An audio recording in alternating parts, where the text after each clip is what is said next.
عليكم ورحمة الله وبركاته. إن الحمد لله نحمده ونستعينه ونستغفره ونعوذ بالله من شرور أنفسنا ومن سيئات أعمالنا. من يهده الله فلا مضل له ومن يضلل فلا هادي له. أشهد أن لا إله إلا الله وأشهد أن محمدا عبده ورسوله لا نبي بعده. اللهم صل على محمد وعلى آل محمد كما صليت على إبراهيم وعلى آل إبراهيم في العالمين إنك حميد مجيد. الحمد لله ألف بيننا وألف بين قلوبنا فأصبحنا وأمسينا بنعمة الإيمان وبنعمة إخوانا. ثانيا صلاة وتسليما على نبينا محمد صلى الله عليه وسلم الذي هو أسوتنا وقدوتنا إلى يوم الآخر. Alhamdulillah, bapak-bapak yang dirahmati Allah Subhanahu wa taala, jamaah salat maghrib, salat jihad. Semoga Allah Subhanahu wa taala melimpahkan taufik dan hidayah karunia-Nya kepada kita sehingga setiap amalan yang kita lakukan harapan kita diterima oleh Allah Subhanahu wa taala, dan berharap semoga kita mendapatkan syafaat dari baginda Rasulullah sallallahu alaihi wasallam. Para jamaah rahmat Allah Subhanahu wa taala, melanjutkan dari pembahasan kita di pekan yang lalu tentang sujud tilawah. Kemarin kita sudah membahas tentang makna pengertian dari sujud tilawah, kapan dia akan disunnahkan untuk melaksanakan sujud tilawah tersebut. Begitu juga dengan ayat-ayat yang terkait dengan sujud tilawah. Yang masyhur kemarin ada 10 ayat, yang mana 10 ayat ini ya sesuai dengan dalil-dalil yang ada. Lalu berikutnya ya jumlahnya ada berapa kemarin? 15 ya. 4 ayatnya itu masih ada perbedaan di antara para ulama, akan tetapi mempunyai dalil yang kuat. Yang satu ayatnya ya, atau ada satu ayat di dalam satu surah ya itu mempunyai perbedaan juga di antara para ulama, akan tetapi ya mempunyai dalil yang mana dalil tersebut ya masih mendapat sanggahan dari beberapa pendapat para ulama. Nah, sehingga jumlah dari 15 ini secara umum yang masyhur itu adalah 10, ya yang 4-nya itu masih perbedaan ya, dengan yang satu surah yang ada di di dalam suratul Hajj ayat ke-77, yang karena suratul Hajj ada 2 ya, jadi termasuk di yang masyhur di ayat 18-nya ya, maka ayat 77 itu masih ada perbedaan pendapat di antara para ulama. Lalu berikutnya adalah tata cara sujud tilawah itu sendiri, yaitu ada caranya ya sesuai dengan apa yang dicontohkan oleh baginda Rasulullah SAW. Maka di sini tentang tata cara daripada sujud tilawah ini, sebagaimana para ulama bersepakat bahwa sujud tilawah cukup dengan sekali sujud saja. Ya, Syekhul Islam Ibnu Taimiyah ya mengatakan wasajjadul Qur'an la yashra' fihi takhrimu wala takhlidu. Ya.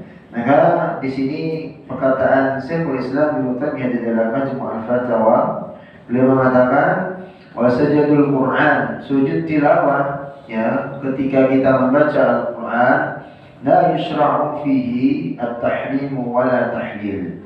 Maka di sana ya, membaca ayat sajadah tidaklah disyariatkan tatkala kita membaca surat sajadah lalu kita sujud, tidak disyariatkan untuk takbiratul ihram.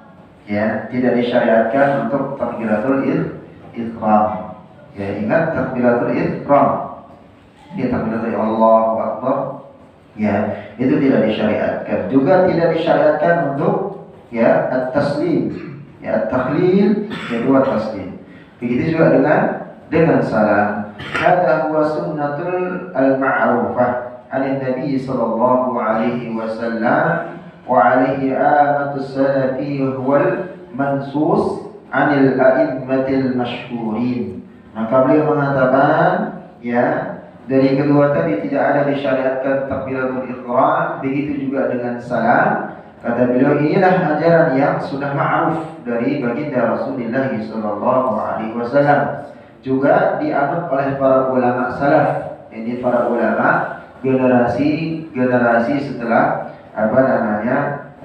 para sahabat tabi'in, ya. Lalu berikutnya inilah pendapat para imam yang telah masyhur, ya. Jadi disyariatkannya, ya, daripada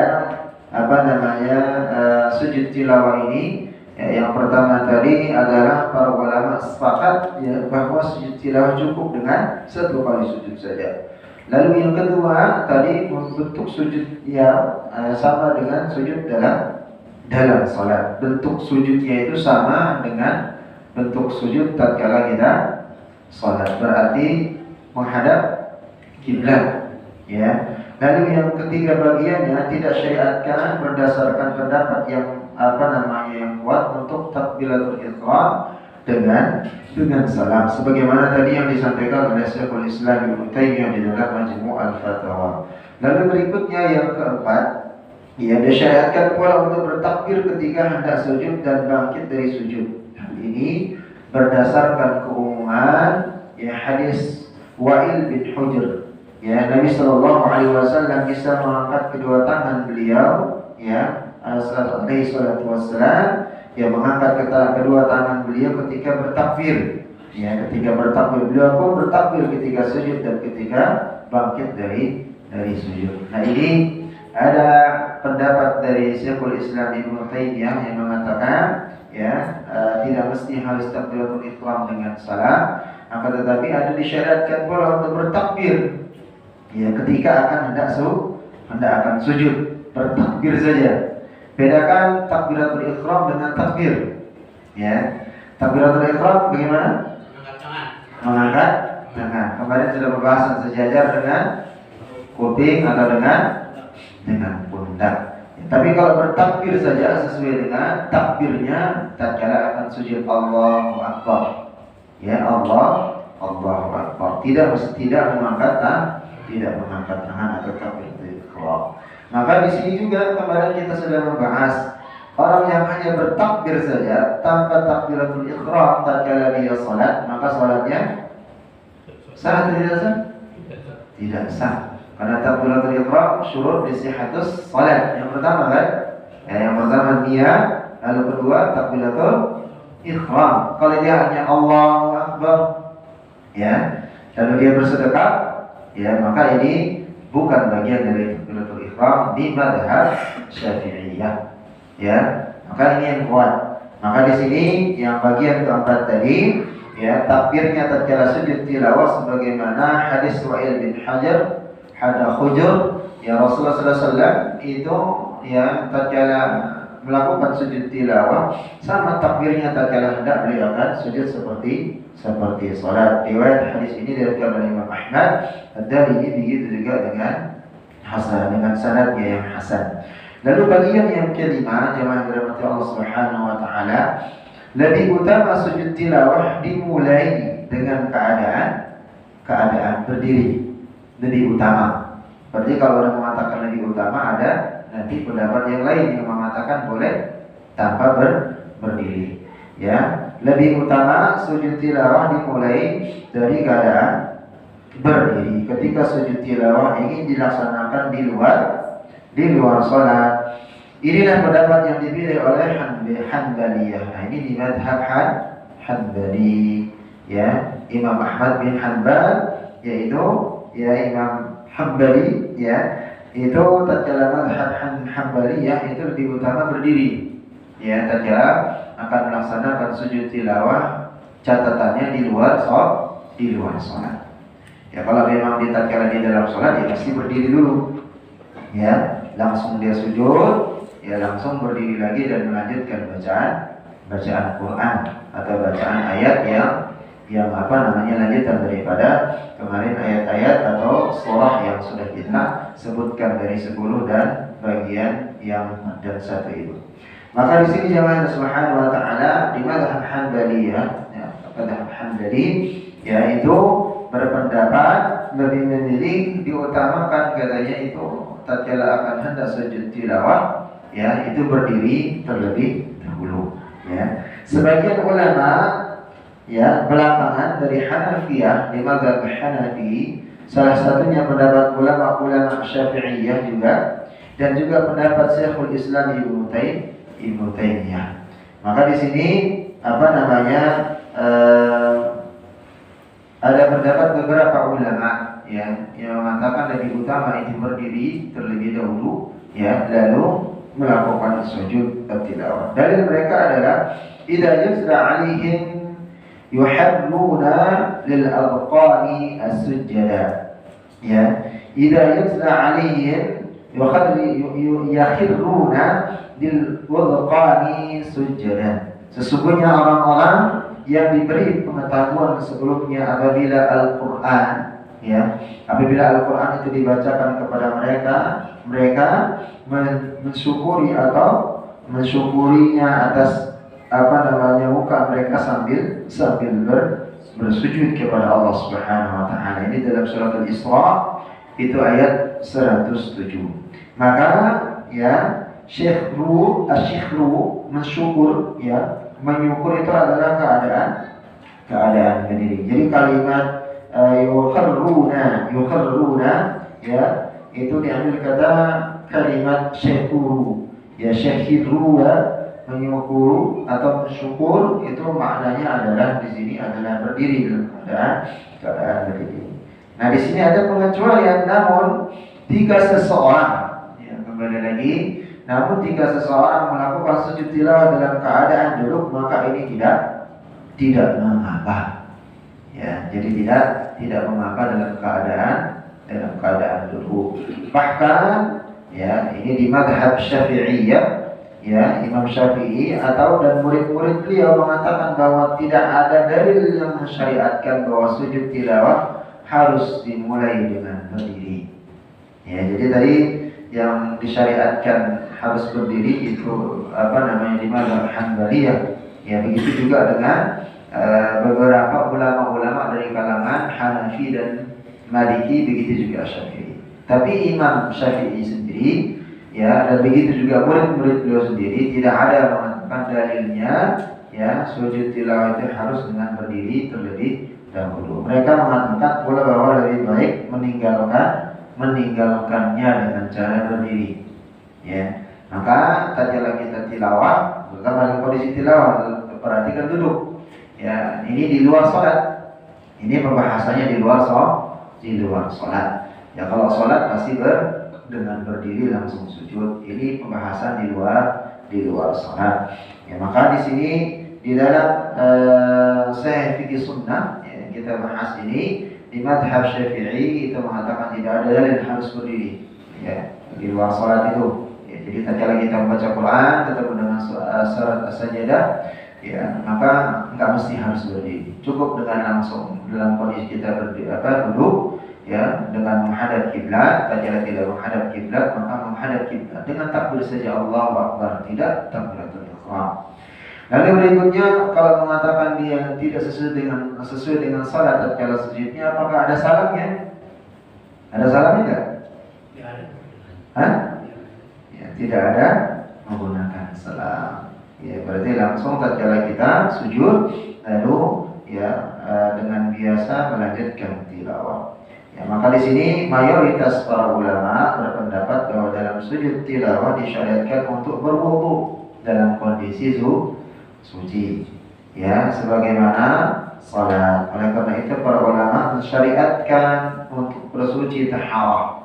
Nah, memang di sini konteksnya ya tatkala tilawah pasti dalam kondisi suci. Yang di sini dibahas bukan orang yang sedang tilawah ini atau orang yang sedang di dalam masjid, dia misalnya lagi berbincang, berdiskusi, ya tiba-tiba ada yang tilawah Quran besar suaranya terdengar oleh seseorang tersebut, ya lalu ketemu dengan ayat As-Sajdah, lalu dia disunnahkan untuk misalnya mendapatkan pahala dari bagian dari kemarin fadilah daripada sujud tilawah itu yang sudah kita bahas. Nah, sehingga dia disyariatkan untuk sujud maka dalam kondisi suci. Ya, dalam kondisi taharah, dalam kondisi masih dalam keadaan wudu. Ya. Maka di sini ya menghadap kiblat begitu juga dengan syariatnya dan bagaimana berlaku syarat-syarat sebagaimana syarat-syarat di dalam salat. Berarti pakainya suci dalam kondisi dia berwudu, dalam kondisi menghadap kiblat dan seterusnya. Namun di sini ada perbedaan ulama. Kalau tadi perkataan mayoritas para ulama, sebagian besar para ulama. Ya, ada ulama yang lain, ya, sebagian kecilnya seperti Ibnu Hazm, Syekhul Islam, Ibnu Taimiyah mengatakan bahwa tidak disyariatkan untuk bertaharah.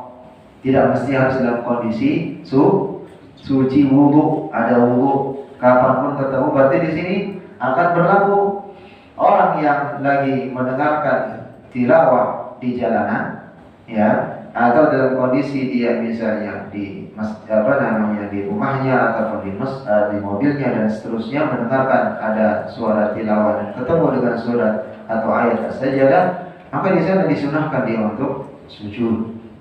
Dia melakukan sujud tilawah. Tapi kembali lagi, asalnya sujud tilawah ini tidak wajib, ya. Di hukumnya adalah sunnah yang dianjurkan saja.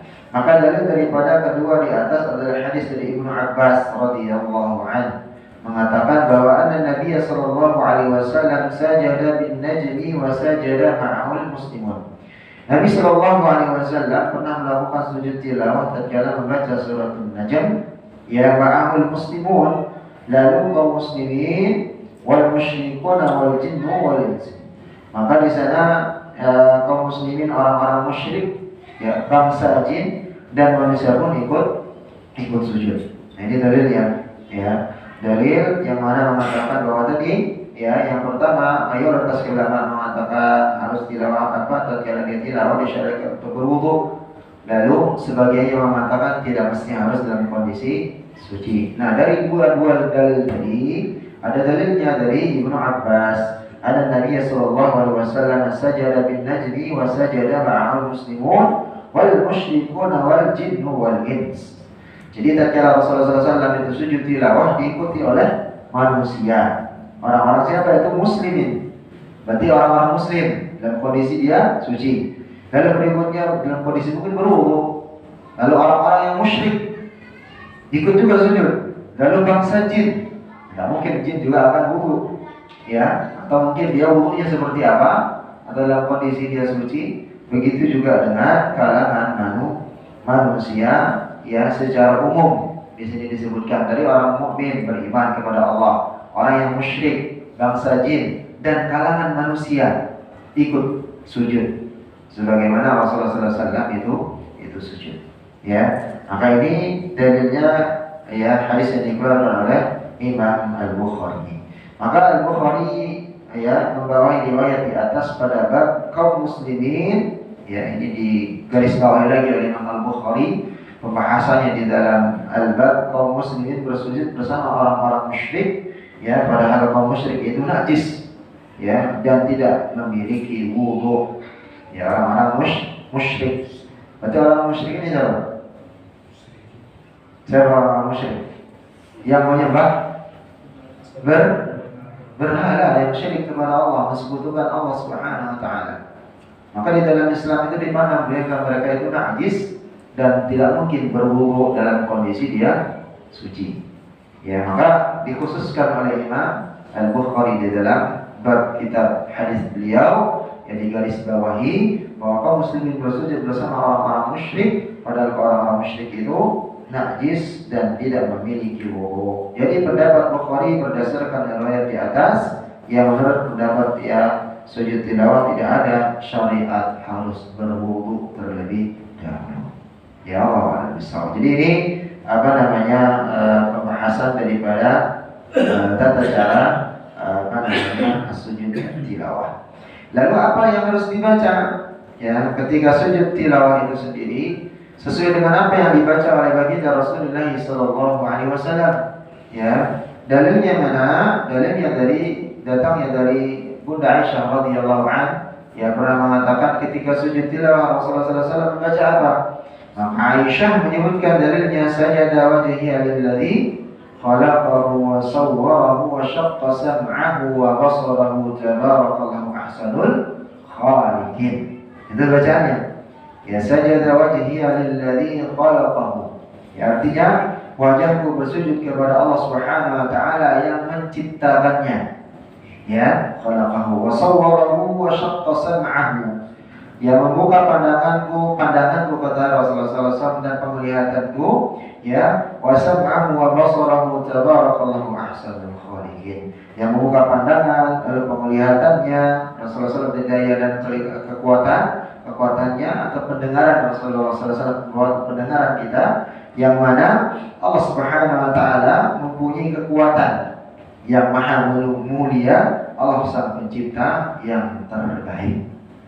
Ya, jadi itu yang dibaca tatkala kita melakukan sujud at-tilawah, bukan subhana rabbiyal a'la. Jadi sajada wajhiya lilladzi, coba sama-sama, sajada wajhiya lilladzi khalaqahu wa sawwarahu, khalaqahu wa sawwarahu. Saya ulang, didengarkan dan nanti sama-sama diikuti. Saya bacakan dulu. Sajada wajhiya lilladzi khalaqahu wa sawwarahu wa shaqqa sam'ahu wa basarahu tabarakallahu ahsanul khaliqin. Wa basarahu tabarakallahu ahsanul khaliqin. Wa basarahu tabarakallahu ahsanul khaliqin.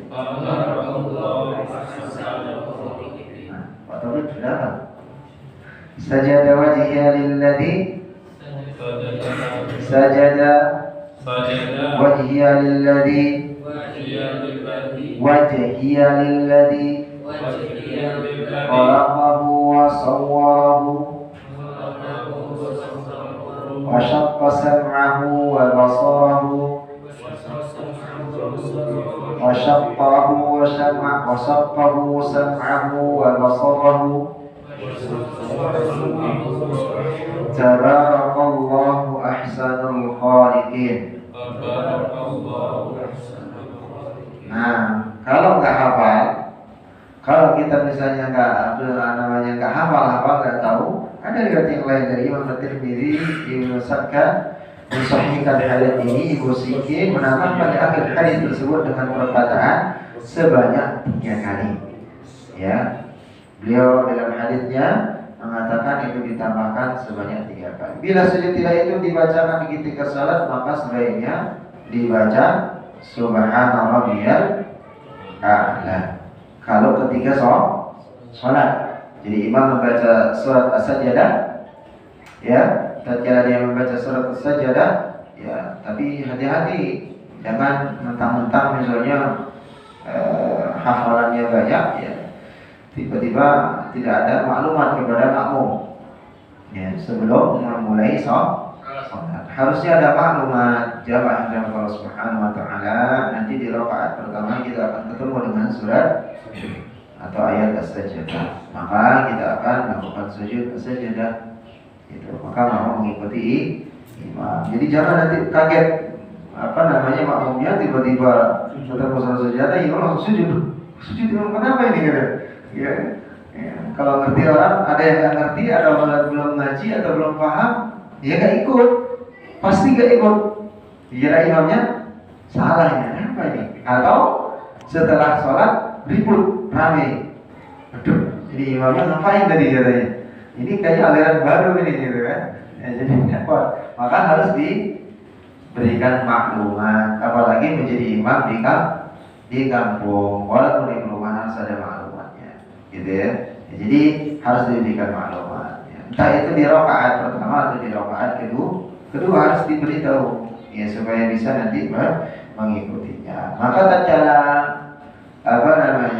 di dalam sholat, ya, maka hendaknya lebih baik itu membaca tetap subhana rabbiyal a'la atau subhana rabbiyal a'la wa bihamdi, ya, sebagaimana sujud tatkala bacaan salat. Maka tatkala kapan dibaca sajada wajhiha lilladzi khalaqahu wa sawwarahu wa syaqqa sam'ahu wa basarahu tabarakallahu ahsanul khaliqin, itu di luar salat, tatkala tilawah atau tatkala mendengarkan di masjid, tatkala i'tikaf dan seterusnya. Gitu ya. Itu perbedaannya. Tapi kalau dibaca ini juga tidak apa-apa, enggak apa-apa. Ya, sajada wajhiha lilladzi khalaqahu. Ya. Asalkan menggunakan apa? Bahasa Arab. Kalau jahar jangan menggunakan artinya Indonesia, batal salatnya nanti. Ya, batal salatnya karena ini bagian daripada doa, ya. Maka ini jamaah dalam Allah Subhanahu wa taala tata cara perbedaan tatkala di luar salat dan di dalam salat, ya. Jadi ingat tadi tatkala madzhab Hanbaliyah itu mensyariatkan diri utama di luar sholat itu harus dengan berdiri terlebih dahulu baru sujud. Itu adalah pendapat di mazhab Hanbali. Ya, akan tetapi di mazhab Syafi'i, ya, itu tidak mesti harus berdiri. Begitu juga dengan mengikut murid-murid dari Imam Asy-Syafi'i di dalam mazhab Syafi'iyah, ya, itu apa namanya sekadar dia mesti harus berdiri. Begitu juga dengan tatkala apa namanya di sebagian besar para ulama yang mengatakan tadi harus dalam kondisi suci, dalam kondisi apa namanya berwudu tahara, ya, akan tapi di mazhab Syafi'i yang mendatangkan dalil sebagaimana yang disampaikan dalilnya Ibnu Abbas radhiyallahu anhu, ya, tentang Rasulullah SAW, yaitu bersujud, ya, tatkala mendengarkan surat As-Sajdah. Kalau orang musyrik ikut sujud, ya, golongan jin ikut sujud, orang beriman sujud, dan golongan manusia, artinya di sini orang yang tidak beriman dan bukan orang musyrik itu ikut sujud, ya. Maka di sini ada disyariatkan di mazhab Syafi'i tidak mesti harus dalam kondisi bersuci. Adapun Syekhul Islam Ibnu Taimiyah mengomentari sujud tilawah, ya, ketika membaca ayat sajadah tidaklah disyariatkan untuk takbiratul ihram tadi sesuai yang kita sampaikan tadi di awal. Begitu juga tidak ada salam. Tidak ada salam. Maka di sini, ya, sebagaimana, ya, yang dalil yang disampaikan yang diriwayatkan oleh Baihaqi, ya, di dalam fikih sunnah yang kita bahas ini tentang wa'an Ibnu Umar radhiyallahu anhu qala anna, ya, su'ila ala sujudi ala ad-dabati faqala usjud qaumi. Dari Ibnu Umar, ya, beliau ditanyakan mengenai sujud tilawah. Ya, Rasulullah SAW, ya, beliau Ibnu Umar ini ditanya tentang sujud tilawah, ya. Maka beliau menjawab, ya, beliau mengatakan sujudlah dengan isyarat. Dan ini diriwayatkan oleh Al-Baihaqi dengan sanad yang sahih, ya. Maka jangan subhanahu wa ta'ala sudah jelas, ya, perbedaan antara salat dan di luar salat. Maka ini bagian daripada apa namanya contoh yang diberikan oleh baginda Rasulullah sallallahu alaihi wasallam. Baik, sampai sini ada yang ditanyakan? Ya. Nama?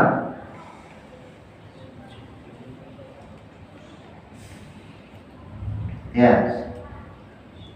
Baik, kita menerangkan lebih jelas lagi. Dari riwayat siapa membaca Subhana Rabbiyal A'la tatkala sujud tilawah? Yang pertama itu riwayat dari Hudzaifah. Dia menceritakan tata cara Nabi Muhammad SAW yang ketika sujud beliau membaca Subhana Rabbiyal A'la. Lalu yang kedua dari Bunda Aisyah radhiyallahu anha, ya. Ini cara bacaannya, ya. Ya, tatkala Rasulullah SAW membaca, ya, apa yang dibaca doa tatkala sujud tilawah tersebut. Ya, tatkala dari Aisyah radhiyallahu anha, Nabi sallallahu alaihi wasallam membaca doa ketika rukuk dan sujud, ya. Ini subhanallahumma rabbana wa bihamdika allahumma ighfirli, ya. Lalu yang ketiga dari Ali bin Abi Thalib, Nabi Muhammad sallallahu alaihi wasallam, Rasulullah sallallahu alaihi wasallam ketika sujud membaca Allahumma laka sajadtu wa bika amantu wa laka aslamtu sajada wajhiya lilladzi khalaqahu, yang tadi yang dibaca, ya. Jadi ini ada dalil-dalilnya, ada dasar-dasarnya ya. Maka yang secara umum ya dibaca ketika sujud tilawah yang lebih kuat doa yang berdasarkan hadis yang tidak ada perselisihannya ya, kesahihannya itu terjamin ya, yang tercela dari dalil dari Bunda Aisyah radhiyallahu anha yang mana mengatakan bahwa Rasulullah sallallahu alaihi wasallam biasa membaca dalam sujud tilawah beliau di malam hari beberapa kali bacaan beliau dengar sajada wajhal ladzi khalaqahu wa sawwarahu wa syaqqa sam'ahu wa basarahu tabarakallahu ahsanul khaliqin. Nah, ini yang sering didengar oleh Bunda Aisyah radhiyallahu anha. Dan ini lebih kuat, tidak ada perselisihan. Dia lebih sahih. Wallahu a'lam bishawab. Aman ya, Pak ya? Baik. Kita lanjutkan nanti dalam perbedaan-perbedaannya insyaallah ini masih panjang sebenarnya sujud tilawah ini ya. Nanti kita skip insyaallah bisa dari pembahasan yang lainnya insyaallah. Lalu berikutnya adalah ada sujud syukur. Kapan kita melaksanakan sujud syukur? Ya, secara umum ya sering kita melihat orang yang bersujud syukur. Jumhur ulama, mayoritas ulama mengatakan bahwa ketika mendapatkan nikmat atau mendapatkan sesuatu di luar dari dugaan ya, secara naluriah manusiawi atau terhindar dari musibah yang besar yang sampai mungkin akan kebangkrutan atau musibah kecelakaan dan yang lainnya, maka seketika itu disunnahkan untuk melakukan sujud syukur. Maka ini mendapatkan kabar gembira ya, tentang masuknya dari sebagian suku yang disebutkan di sini adalah suku Hamdan, maka Rasulullah SAW itu sujud ya, bersyukur kepada Allah Subhanahu wa taala. Maka jemaah Subhanahu wa taala yang perlu kembali kita mengingat bahwa ternyata tatkala setiap aktivitas kita ya, baik itu yang bernilai ibadah kepada Allah Subhanahu wa taala langsung dan begitu juga dengan muamalahnya terhadap manusia ya, ada hal-hal yang terkadang kaitannya dengan syukur ya, sujud syukur, begitu juga dengan sujud tilawah ya, maka mensyukur nikmat Allah Subhanahu wa taala. Ada hal yang perlu kita hindari, yakni setiap amalan itu kita berniat ya, kita mengharapkan keridhaan Allah Subhanahu wa taala itu akan diterima. Tapi ada terkadang dia akan menjadi ya tanpa sepengetahuan kita, walaupun dengan perkara yang sepele, tapi itu bisa mengikis daripada amalan tersebut. Baik sedekah kita, baik salat, tilawah, ya, zakat ataupun amalan-amalan yang lainnya. Maka perlu kita hindari hal-hal yang bisa menghalangi daripada dihabiskannya atau diambilnya amalan kita. Pernah kita membahas tentang orang-orang yang muflis, yakni orang-orang yang rugi. Ya, para sahabat ya ditanya, ya salah seorang sahabat bertanya, yang dimaksud dengan orang-orang yang muflis atau orang-orang yang bangkrut, orang-orang yang rugi. Maka salah seorang sahabat mengatakan orang-orang yang rugi itu adalah orang-orang yang berdagang, yang membeli modal dagangannya itu tatkala dia berdagang lalu menjual di bawah modalnya, maka dia akan rugi atau bangkrut? Tidak. Tapi orang yang muflis itu nanti tatkala orang itu datang di hadapan Allah Subhanahu wa taala dengan begitu besar amalnya, pahala yang dia bawa, tapi ternyata tatkala yaumul hadr pertimbangan Allah, satu orang datang mengeluhkan tentang dirinya semasa hidup di dunia dan diambil amalannya, diambil pahalanya sampai habis amalannya itu, ternyata belum selesai orang yang mengantri di belakangnya mengeluhkan dia. Apakah dulu semasa hidup di dunia ada yang dibicarakan, mengunci, menfitnah, lalu berikutnya ada hutang yang belum dibayar, ada sesuatu yang sampai mohon maaf tetangganya sampai tidak nyaman dengan dirinya dan seterusnya, atau rekan bisnisnya dan seterusnya. Ya, sehingga apa kata Allah Subhanahu wa taala, yang tadinya amalnya banyak dan sudah akan dimasukkan ke dalam surga, wa na'udzubillah, dilimpahkan segala dosa yang masih mengantri tadi, yang meminta keadilan itu kepadanya dan dimasukkan dia ke dalam neraka Allah Subhanahu wa taala. Apa itu diantaranya adalah jamaah Subhanahu wa taala, hati-hati kita di dalam menggunakan fasilitas wakaf, baik itu masjid ataupun mushola. Air listriknya, hatta bahkan ya di dalam hadis dikatakan bahwa ya sampai-sampai batu kerikil pun memohon kepada Allah Subhanahu wa taala. Di dalam hadis Rasulullah SAW, jangan sampai dikeluarkan dari Masjid An-Nabawi, karena dulu lantainya Masjid Nabawi itu kerikil. Ya, dan ini hadisnya sebagai dalil sampai pun itu misalnya ada parting blok bekas pembangunan, ya sebanyak-banyak kadang kita kan ngambil sisanya dan seterusnya. Padahal yang dipakai beli itu siapa? Uang pribadi? Bukan. Itu adalah uang jamaah. Otomatis harus minta izin kepada semua warga. Dan itu konsekuensinya.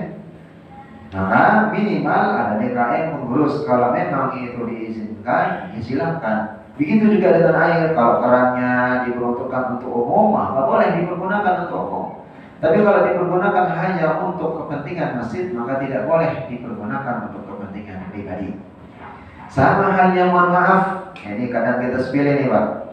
Ya, kita punya rumah, di akte tanah rumah kita, batas rumah kita itu di mana? Di belakang got, ya, tertulis di belakang got dan ke belakang. Terkadang kalau kita mohon maaf punya mobil, nggak masuk, dirombaklah got, langsung dilebihkan gerbangnya itu sampai mentok menyentuh apa? Jalan. Sehingga ada kebijakan RT akan naturalisasi apa? Mau bersihin got. Apa istilahnya itu? Apa? Ngeruk pokoknya kotorannya, atau mungkin pelebaran dapat dana dari pemerintah misalnya, atau ada dana dari partai ya yang akan nyalonin, misalnya kita di sini di di Al-Jihad ya, ada yang mau jadi calon anggota dewan, kita mau ngelebarin gosnya, mau tidak mau kan harus dibongkar gerbang itu, karena itu haknya jalan umum, bukan pribadi. Mencak-mencak yang punya rumah, saya harus perbaiki dong ini, nanti ini keluar uang lagi. Nah, itu hak siapa? Itu bukan hak pribadi, itu adalah hak umum yang diambil secara pribadi.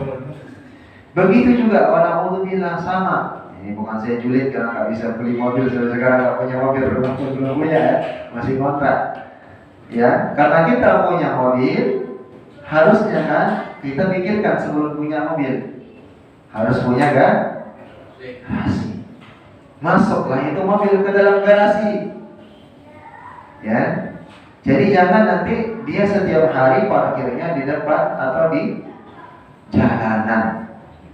Kalau memang sudah izin, tetangga kiri kanan semua satu RT RW nyaman, nggak jadi masalah, aman. Tapi kalau itu yang menyebabkan tetangga kita setiap hari ngomong, walaupun nggak diomongin, langsung ngomel di rumah sama istrinya, kita nggak bisa masuk, tatkala mau jalan terhalang, ini dan seterusnya, maka itu jadi dosa. Sama dengan hal yang, mohon maaf, kita melihara apa?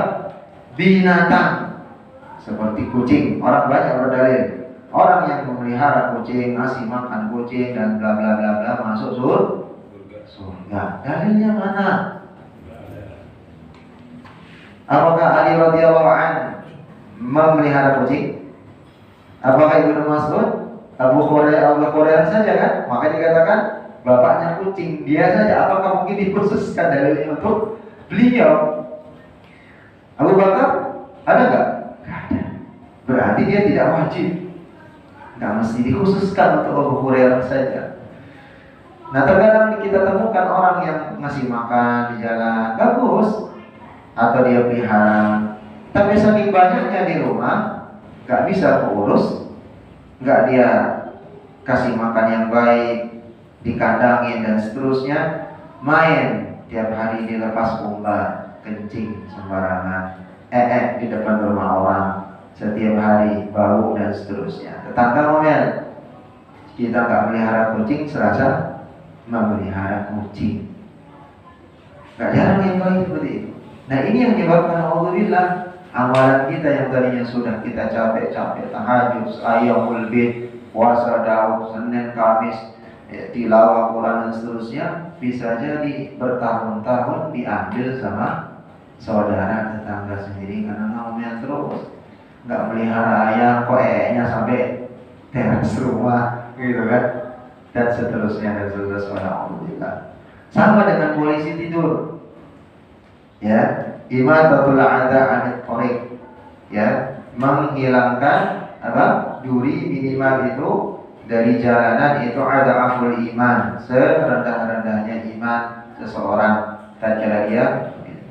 Lalu bagaimana dengan dalilnya orang menghalangi? Sama tadi, menghalangi orang yang jalan. Makanya di dalam Islam itu sebenarnya sampai diharamkan hukumnya orang muslim itu minta-minta dengan alasan apapun, sumbangan masjidkah, musholakah, anak yatimkah, dan seterusnya. Karena itu menghilangkan izzat Islam, menghilangkan apa? Izzat itu apa? Kehormatan Islam. Coba kita lihat, yang minta-minta ada orang agama Hindu, agama yang lain dan seterusnya. Ada, tapi nggak pernah kita lihat jarang. Selalu apa? Mohon maaf, berkopiah, pakai sorban, pakai koko, ngalangin jalan nggak? Orang pagi-pagi mau kerja buru-buru, kalau telat ngacak dikit. Orang tripnya tengah-tengah drum ditaruh di tengah-tengah orangnya. Ya, jadi ada konsekuensinya juga orang yang ngasih. Tapi kalau udah masang benar-benar ikhlas nggak? Ya karena mungkin karena ingin dilihat, ada yang nggak ikhlas, ada yang benar ikhlas dan seterusnya, ada yang terpaksa, ada yang seterusnya. Makanya di sini jamaah Allah Subhanahu wa taala pentingnya kita mengkaji, ngaji, duduk dan seterusnya, menggali lagi pemahaman daripada Islam itu sendiri.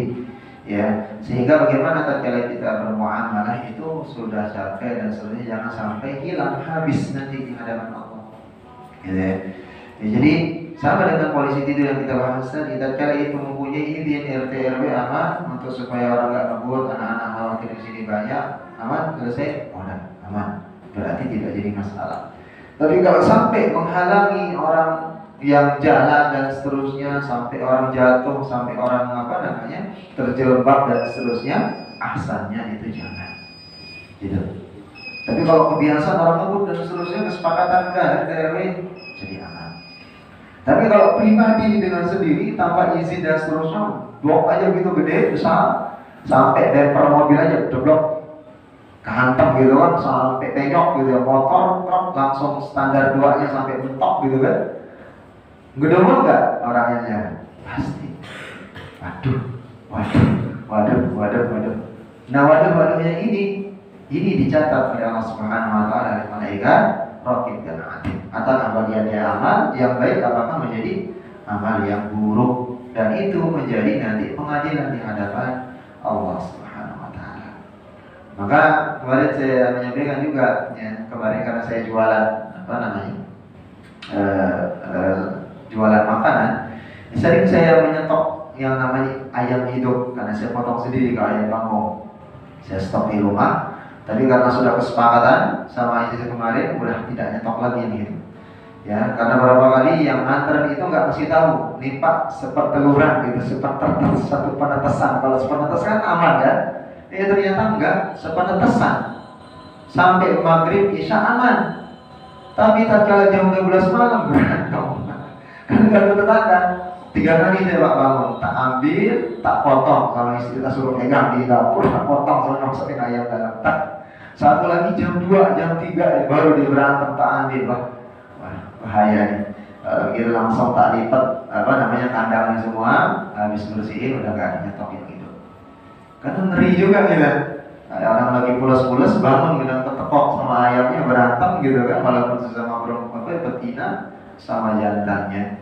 Ya, jadi tak potong malam-malam jam 2 atau jam 12, tak taruh di dapur tempat wudhu, udah besok baru dibersihin. Ya karena memang khawatirnya ya ngedumel tetangga dan seterusnya. Dan yang sering banyak terjadi di masyarakat itu ya itu tadi kucing ya. Dan bahkan ada pembahasan khusus di fikih ya tentang memelihara merpati, memelihara binatang.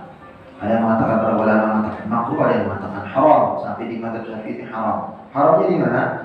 Kita ngambil piring merpati, dia terbang hinggap di rumah sebelah, terus di rumah sebelah, itu atas orang walaupun dia nggak tahu dan tidak nyaman, maka itu jatuhnya menjadi haram. Ya nanti di pembahasan yang lain bisa kita bahas. Maka ini jamaah subhanahu wa ta'ala, hati-hati. Maka minimal istighfar yang pernah kita bahas itu, manfaat istighfar itu ya, luar biasa. Ya salah satunya ya di dalam istighfar kepada Allah Subhanahu wa taala di dalam ya surat Nuh Allah mengatakan a'udzubillahi minasyaitonir rajim faqultu astaghfiru rabbakum innahu kana ghaffara yursilis samaa'a 'alaikum midrara wa yumdidukum bi amwalin wa banina wa yaj'al lakum jannatin wa yaj'al lakum anhara. Ternyata istighfar itu bukan hanya akan menyebabkan orang diampunkan dosa Allah Subhanahu, tapi ternyata dia mendatangkan rezeki. Yursilis samaa'a 'alaikum midrara. Allah akan mengirimkan hujan yang deras setelah kemarau tatkala suatu negeri itu beristighfar minta ampun kepada Allah. Wa yumdidkum bi amwal, bukan hanya sekedar hujan saja, tapi dilipat gandakan amalnya ya, yakni diberikan oleh Allah Subhanahu wa taala rezeki min haitsu la yahtasib. Ya, wa banin. Ternyata orang yang beristighfar itu orang yang mohon maaf sudah mendapatkan anak sekian tahun nggak diberi dengan perbanyak istighfar Allah akan memberikan dia anak. Contohnya siapa? Siapa yang Nabi yang umurnya lebih dari 80 tahun ya baru punya anak? Siapa? Nabi Ibrahim alaihissalam. Dalam sejarah beliau beristighfar minta ampun kepada Allah, senantiasa taat kepada Allah Subhanahu. Jadi harta diampunkan min haitsu la yahtasib, lalu anak diberikan anak ya yang tidak berketurunan, wa yaj'al lakum jannah, dan dimasukkan ke dalam surga, wa yaj'al lakum anhara, yang mana dibayi oleh surga Allah Subhanahu wa taala. Wallahu a'lam. Cuma Allah Subhanahu wa taala ini yang menjadi bekal kita. Semoga ya Allah Subhanahu wa taala menjaga kita dari hal-hal yang subhan, hal-hal yang apalagi yang diharamkan oleh Allah Subhanahu wa taala. Dan semoga dari pembelajaran ini kita mendapatkan sesuatu pencerahan untuk bisa berhati-hati dalam setiap kita bermuamalah ya, terutama sesama tetangga, teman kerja, orang-orang terdekat kita dan seterusnya, supaya jangan nantinya amal yang sudah kita lakukan begitu banyak ya, ternyata Allah Subhanahu wa taala nanti datang satu persatu dikikis sampai habis, wa na'udzubillah, ternyata dosa dari orang yang mengantri itu dilimpahkan kepada kita. Wallahu a'lam. Ya, saya mohon maaf ya tidak bisa melanjutkan di Ba'da Isya karena ada keperluan ya dengan ini Bapak Subhanahu wa taala, yang mudah-mudahan nanti di pekan depan kita bisa melanjutkannya. Ya nanti silakan yang punya pertanyaan. Ada punya pertanyaan? Ada? Moga-moga kalau ada pertanyaan, insyaallah kita tampilkan salat Isya'nya nanti. Saya kan itu di rumah banyak kucing. Saya nggak sengaja memelihara. Datang sendiri ya? Datang sendiri, jadi hamil, beranak. Kita mau buang, kasihan gitu ya. Akhirnya kan yang si anak kucing itu pun ada yang udah dewasa, hamil lagi, ada akhir lagi banyak di rumah. Mas sengaja saya sediakan semua makanan, tempat tempat nya supaya tidak keluar. Tapi ya namanya binatang kan udah. Pertanyaan saya dasar saja, dengan ibu, istri, dengan anak-anak aman? Iya. Enggak ngeluh. Makanannya semua aman. Paniknya yang ngeluh ada kewalahan gitu kan? Ya itu. Tinggal bagaimana kesepakatan dengan keluarga.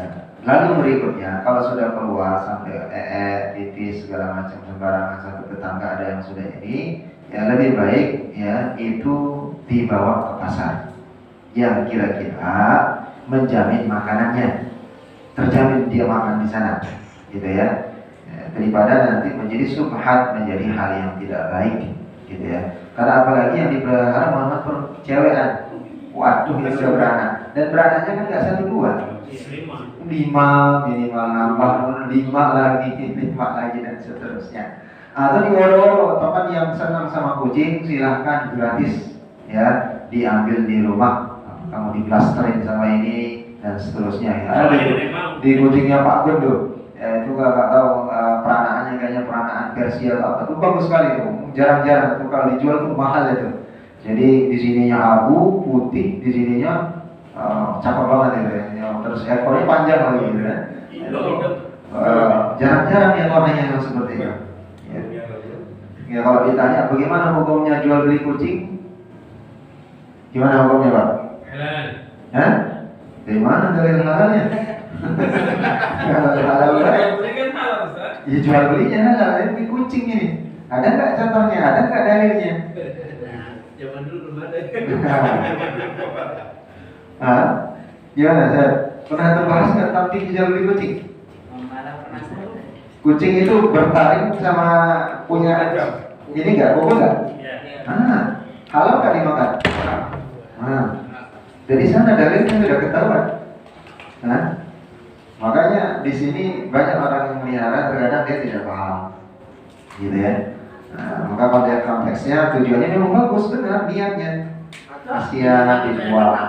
Kenapa? Kata binatang kesayangan. Ya, kucing. Kata siapa? Orang. Kata orang. Nanti cari dalilnya masing-masing ya. Ya, jadi harus dikondisikan. Makanya kenapa pembahasannya khusus tentang kucing? Kalau air liurnya dia dijilatin air di dalam bejana, ya dalilnya, apakah dia najis? Boleh digunakan airnya? Boleh. Ada dalil khususnya, boleh. Karena dia bukan najis, gitu ya. Beda dengan guguk. Maka di sana ada dalil yang menerangkan tentang hal itu. Makanya ini pentingnya. Ya, tentang kucing ini dan seterusnya. Pokoknya intinya tatkala sudah mulai, mohon maaf, mengganggu dari apa? Tetangga yang merasa ini mungkin dia tidak enak tetangga kita untuk menyampaikan. Tapi ternyata keluhannya ada, ngedumel terus. Gitu ya. Sama dengan parkir mobil yang di pinggir jalan. Ini depan rumah saya katanya. Memang benar rumah bapak, tapi jalanan itu jalanannya siapa? Jalanan umum. Bisa nggak masuk mobil lain, truk sampah dan yang lainnya ada ganggu nggak? Nah itu harus kita. Makanya kita punya garasi ya dipergunakan jadi dengan baik, ya. Kan nggak bisa masuk ke negara kita, pikirnya terlalu. Ya makanya itu harus pikir-pikir dulu sebelum punya mobil. Makanya ada kan biasanya mohon maaf tanah lapang. Kesepakatan seperti saya mohon maaf di perumahan ini ada KDRT pos-pos dipergunakan untuk parkiran. Silahkan yang nggak punya garasi parkir di sini dan berbayar untuk kas sebulan 100.000. Yang tidak bisa parkir atau di depan rumahnya parkir didenda. Itu peraturan RT kemarin. Surat sudah jelas, tanda tangan, sepakat. Yang parkir sembarangan tidak masuk garasi denda. Kalau kamu denda, silakan tempat ada parkir masuk kas RT RW kan? Ya, jadi mulai kesepakatan saja. Ada kasnya untuk apa? Perluannya banyak RT RW. Nanti tanggal 17-an, nggak terlalu ini banyak dan seterusnya. Nah, di sini kan ada land dan seterusnya. Silakan bagaimana konteksnya untuk dijadikan sebagai supaya tidak mengganggu. Kalau yang punya garasi, alhamdulillah dipergunakan dengan baik. Nah, beda hukumnya tatkala kita nanam pohon, dia menjadi pahala. Tempat makannya orang berteduh dari panas, orang binatang yang di sana dan seterusnya. Ya, dia berbuah bisa dimakan, bisa dibagi dan seterusnya. Ya? Apa ya? Daunnya nyampah terus gitu ya. Kalau sudah terlanjur, kita misalnya membuat rumah menjorok keluar, itu ibadah atau anis benar? Tujuannya Bapak menjorok apa? Tujuannya niatnya apa? Supaya melebihin tanahnya supaya ini kan sudah terlanjur Pak, kita kan nggak tahu hukum, sudah terlanjur terbuat rumah sebegini, ya kan? Terus ketentuannya seperti apa Pak? Apa harus dibongkar itu baru hukum kita gugur atau gimana Pak? Jadi tetap kembali lagi, kalau dia melebihi dari bukan hak kita, mohon maaf, ada dalilnya sangat berat di dalam fikih, menyerobot tanah sama halnya kita nyerobot tanah hak orang lain atau hak umum. Ya, jadi hati-hati. Sejengkal itu nanti diperhitungkan di akhirat. Tanah itu cuma sejengkal, sejepit begini saja itu diperhitungkan di akhirat. Itu berat hukumannya. Ada dari insya Allah nanti bisa kita bahas. Kita saya loncati nanti dalam fikih ini, ya, tentang bagaimana kita itu termasuk menyerobot tanah yang bukan hak kita. Walaupun itu tanah umum, jalan umum, jalan umum itu semua hak orang mempunyai hak. Makanya tadi kita lebihkan tujuan kita, apakah nanti dia misalnya mohon maaf terlanjur, ketika terlanjur berarti kita sekarang udah tahu, ada penjelasan, udah dalil, berarti mau tidak mau harus dimundurkan. Gitu ya, hati-hati itu, hati-hati sekali. Ya, jangan sampai kita nanti kena deliknya menyerobot tanah bukan hak milik kita, sama kembalinya menjadi mencuri. Selama bertahun-tahun kita menggunakan bukan hak dari hak kita, wa na'udzubillah. Gitu ya. Jadi harus hati-hati. Ya. Tapi kalau memang tujuannya adalah misalnya untuk dia ngebeton, baikin, bagusin supaya tepi jalanan kiri kanan dan seterusnya, ya, terus rukun RW tahu, RT tahu dan seterusnya. Oh, ini tujuannya bagus, sepakat gitu kan? Tidak jadi masalah. Kalau memang tidak sampai mengganggu. Tapi kalau sudah sampai berlebihan, ya, yang lain mau ngikut-ngikutin, enak juga gitu kan? Dan seterusnya, ya tadi, tatkala mau ada pembersihan galian karena gara-gara ini kan musim hujan nih, banjir gitu. Karena mampet di sini, mau tidak mau kan harus dinaturalisasi, dia netralnya kan, ngerok, tukang kerok nggak bisa, bongkar dikit, potong sana sini, potong. Mau tidak mau itu akan menjadi bumerang dan masalah. Gitu ya, begitu ya. Saya kata yang lain. Jadi saya lebih duluan mau pulang, gak enak juga nih, ibu-ibu kayaknya makanannya banyak banget ini. Kalau lihatnya Pak Polisi bawa beda, istrinya Pak Kun juga bawa beda, istrinya Pak Polisi juga bawa ini kayaknya. Hah? Jadi buru-buru ya. Baik, insya Allah ada lagi. Kalau kita menggunakan fasilitas pasung untuk kepentingan usaha, hukumnya apa Pak? Hukumnya, baik seperti di tempat saya di area rest area 22 itu fasos fasum. Itu fasos fasum, ya, sama dengan di jalanan RW 23 itu semua. Ya, itu kan pinggir jalan di depan sungai itu juga fasos fasum. Nah, di sini kita mempunyai pemerintah. Ya, mempunyai pemerintah, ada hukum dan seterusnya. Kalau memang sudah tembus dari kelurahan, kecamatan dan seterusnya, RT, RW dan seterusnya membolehkan dan seterusnya sebagai lahan bisnis dan seterusnya, di dalam hal ini pemerintah ya memberikan izin, maka itu tidak jadi masalah. Tapi kalau mendirikan secara pribadi tanpa sepengetahuan, ya jangan begitu saja, ini yang bermasalah. Ya, karena kembali lagi ada apa? Rais, ada pemimpin, ada pemerintah. Tatkala itu dibolehkan, ya, dan kesepakatan dan tidak ada masalah dan seterusnya, maka tidak mengapa. Ya, sama dengan di saya, itu fase-fase satu orang yang membangun kemarin sampai habis hampir 400 juta. Nanti beliau donatur kita di masjid juga, sekarang beliau pulang ke Jawa.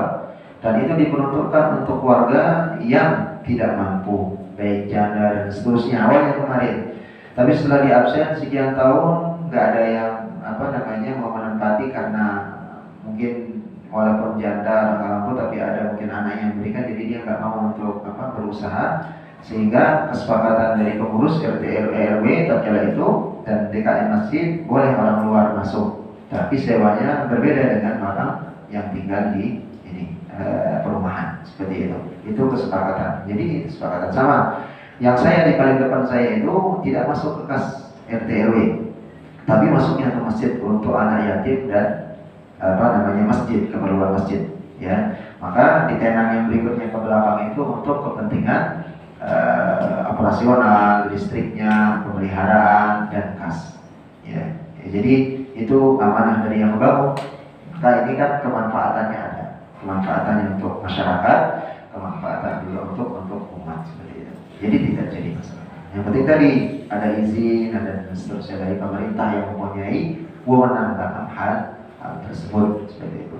Ya, jadi kalau memang dapat gitu juga di sini nih, yang bantar kali tadi itu kalau dijadikan tempat kuliner, ya, kalau memang dihiaskan dengan kesepakatan RW sebagai pemasukan seterusnya ada izin dan segala macamnya, ya, tidak jadi masalah, gitu ya. Ya, jadi itu tidak jadi masalah. Ya intinya tadi kesimpulannya jangan sampai ya mengganggu, jangan sampai itu tidak diketahui atau orang-orang yang terdekat dengan kita itu menimbulkan masalah dan itu menjadi pembicaraan atau menjadi bumerang atau bisik-bisik di luar sepengetahuan dari orang tersebut. Ya, ini berlaku juga dengan pemeliharaan atau yang kita rawat insyaallah. Wallahu a'lam. Wah, ada lagi? Cukup ya? Ya, cukup. Kita cukupkan dengan sama-sama baca Alhamdulillah, Alhamdulillahirabbil alamin, dan sama-sama berdoa kepada Allah Subhanahu wa taala. A'udzubillahi minasyaitonir rajim. Bismillahirrahmanirrahim. Allahumma shalli ala Muhammad wa ala ali Muhammad kama shallaita ala Ibrahim wa ala ali Ibrahim fil alamin innaka Hamidum Majid. اللهم اغفر لنا ذنوبنا اللهم اغفر لنا ذنوبنا وذنوب والدينا وارحمهم كما ربونا صغارا وارحمهم كما ربونا صغارا يا ارحم الراحمين. اللهم تقبل تلاوتنا من تلاوة القرآن، اللهم تقبل دعاءنا، اللهم تقبل صلاتنا وصيامنا وقيامنا وركوعنا وسجودنا وتضرعنا يا ذا الجلال والإكرام. يا حي يا قيوم برحمتك نستغيث، يا حي يا قيوم برحمتك نستغيث، يا حي يا قيوم برحمتك نستغيث. اللهم رب الناس اذهب البأسنا وأنت شافع لا شفاء إلا شفاء، شفاء لا يغادر سقما، شفاء لا يغادر سقما، شفاء لا يغادر سقما. ربنا لا تؤاخذنا إن نسينا أو أخطأنا، ربنا ولا تحمل علينا إصرا كما حملته على الذين من قبلنا، ربنا ولا تحملنا ما لا طاقة لنا به، واعف عنا واغفر لنا وارحمنا، أنت مولانا فانصرنا على القوم الكافرين. ربنا آتنا في الدنيا حسنة وفي الآخرة حسنة وقنا عذاب النار، والحمد لله رب العالمين. سبحانك اللهم وبحمدك أشهد أن لا إله إلا أنت أستغفرك وأتوب إليك. السلام عليكم ورحمة الله